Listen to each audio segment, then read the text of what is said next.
Hello ladies and gentlemen, and welcome to round 9 of the 2016 season from Bowood. This is the final event of the year. We've been going since March. We started in Suffolk and this is now the final one, Ross. We've just completed the Novice and Intermediate Championship, but we're going to start talking about the Novice first, Ross. How did you see it out there today?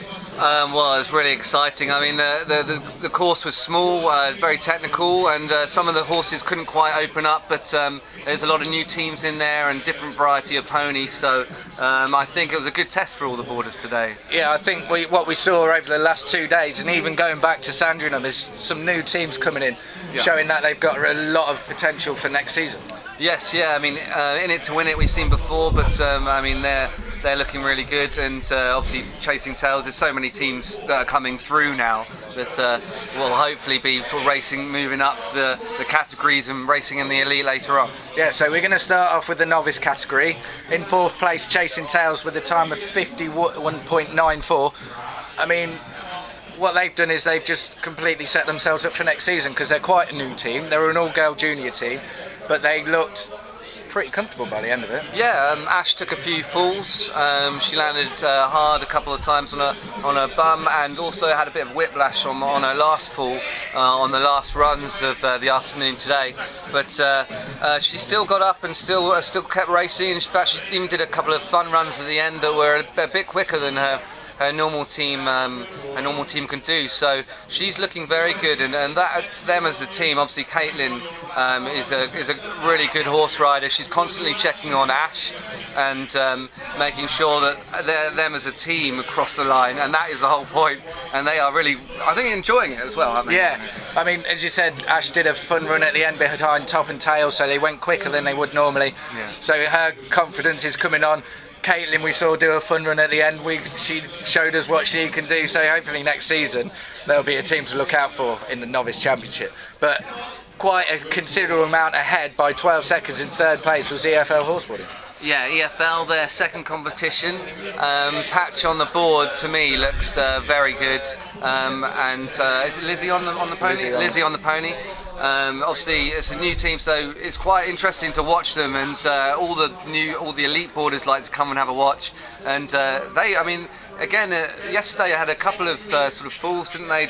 No runs, no times, but they eventually got in a good time. And today they've been doing the same thing over again, looking really sort of in control, but quite pacey. Yeah, they had a time overall of 39.22. As you said, they had a few falls yesterday, but looking at the times here, they completed every one of their runs, and you know, they've already looked ahead to next year, and I think they could really push on in that novice category and quickly get up into the intermediate category. Yeah, I mean, what an impact to make on your second competition, where you know you're right up there, sort of winning or at least competing to win a championship. So that must be great for them. They must be well stoked with that. Yeah, then in 2nd place we have 50 Shades of Bay, who actually are a bit more experienced team than EFL, with Sandy on the board. He's like an elite boarder now. Kirsten's done a few competitions. It's more the horse that is new.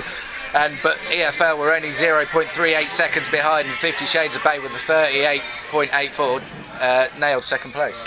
Yeah, I mean, Sandy on the board looks like he can handle this course and quite easily. And even though there was a little bit of rain today, they didn't struggle, and I think they did actually sort of push on. All the teams started to beat their times towards the end, so it was very close. But yeah, 50 Shades of Bay, I think, were just a little bit unlucky, really, to sort of not get a little bit closer to bordering on.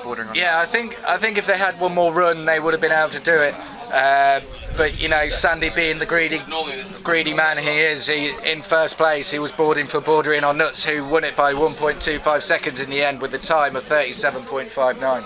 Yeah, of course, Sandy was the standing boarder, so for Andy, who usually boards for Bordering on Nuts, and Sandy was obviously the boarder for 50 Shades of Bay, and he was finding both teams sort of quite steady, a little bit on 2 wheels now and then, but it didn't look out of control for me.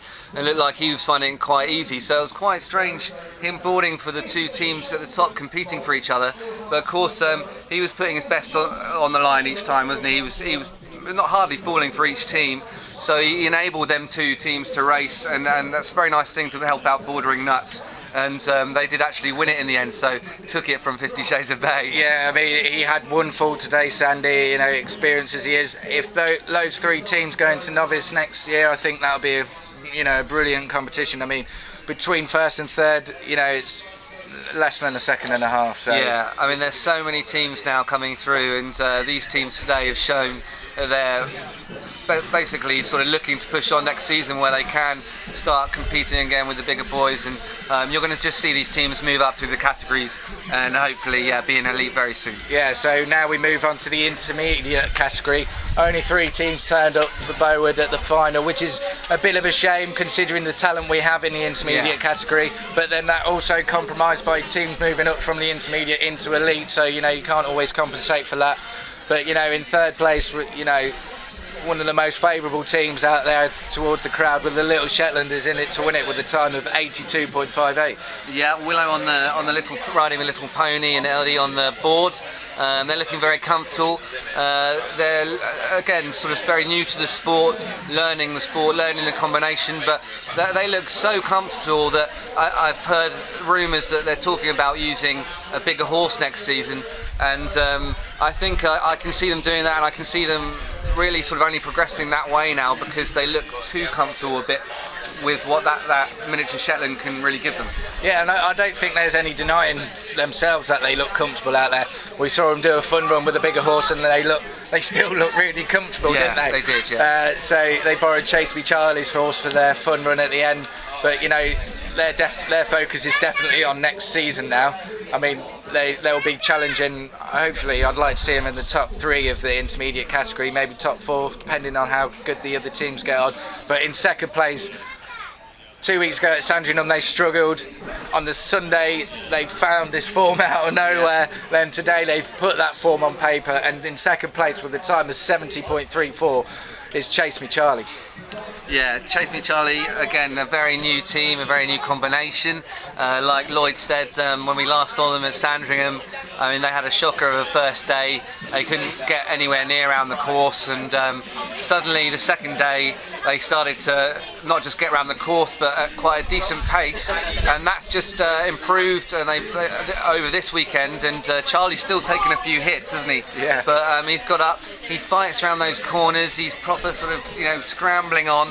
Very animated team with Emily kicking on her pony, but very exciting to watch. And I mean, the fact they finished second is obviously it's 3 teams, so but yesterday they reminded me a lot like you guys, like pigeons. You know, all they did was they completed one run yesterday, and that popped them straight into second place. You know, you kept falling, but like yourselves, sometimes you keep falling, and keep falling, but you get that one run where you just nail it and it pops you into first place. Yeah, exactly. When some people fall all day and don't get a time, but generally all you need is one time, and then you can basically move on from there. So if you fall a lot but you're still getting that time, that's all you need. Yeah, and in first place, completely smashing it. They did all the damage on day one. They did their damage in the first run. They did the damage in the first heats. Was top and tails with a gap over to second place of 24.61 with a time of 58.04. I mean, I think they just needed a point to get into elite, so I don't know where they'll categorise next season, if they'll stay in the intermediate or go up to elite, but they're on their own out there, aren't they? Yeah, I mean, for me, I obviously don't know the situation with the official standings, but they should be an elite team. They're looking, they've got an elite border. Amy's looking like a complete elite rider, and her pony sort of totally in control and really good speeds.